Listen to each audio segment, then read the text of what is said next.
ሃይሚ ወይ በቁም ነገር ናቲ ጋር ቁጭ ብለው ይወያያሉ። እንዴት ብናደርግ ነው ፀጉራችን ሊያደርግልን የሚችለው? ሀገራዊ ጉዳይ የሚያወሩ ነው የሚመስሉት።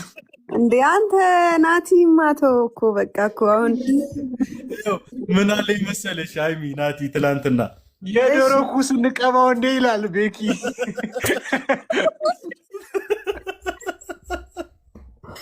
ኧረ በስመ አብ ምንም ብትቀቡት አይወጣላችሁም። ቁርጣችሁ ናት። የቤኪ እኮ በእርግማን ነው እንደዚህ ነው።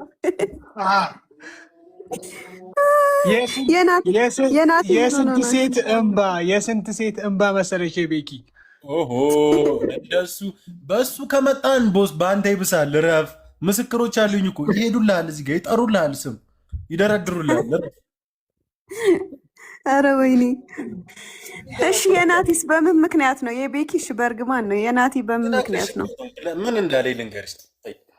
ወሬ ያኮረን እኔ ላወራ ስል ነው። በቃ ትዝ የሚላቸው ወሬ ራሱ ታውቁት። ለምን ቡና አላፈላለህም? እንደ ሀሳብ ግን ወሬ ዝም ብሎ አይመጣውም። አቤት አይደል ወይ ነገር ናቲ ጋር ቁጭ ብለው ይወያያሉ። እንዴት ብናደርግ ነው ፀጉራችን ሊያደርግልን የሚችለው? ሀገራዊ ጉዳይ የሚያወሩ ነው የሚመስሉት።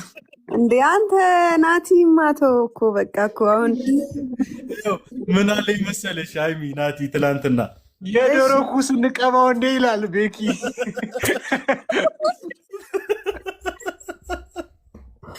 ኧረ በስመ አብ ምንም ብትቀቡት አይወጣላችሁም።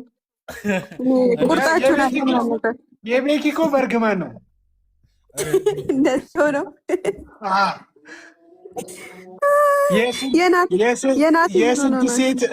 የስንት ሴት እንባ መሰለሽ የቤኪ። ኦሆ እንደሱ በሱ ከመጣን ቦስ በአንተ ይብሳል። ረፍ ምስክሮች አሉኝ እኮ ይሄዱልሃል፣ እዚህ ጋር ይጠሩልሃል፣ ስም ይደረድሩልሃል። አረ ወይኔ።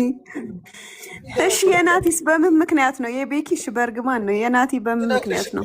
ምን እንዳለኝ ልንገርሽ። ወሬ ያኮረን እኔ ላወራ ስል ነው። በቃ ትዝ የሚላቸው ወሬ ራሱ ታውቁት።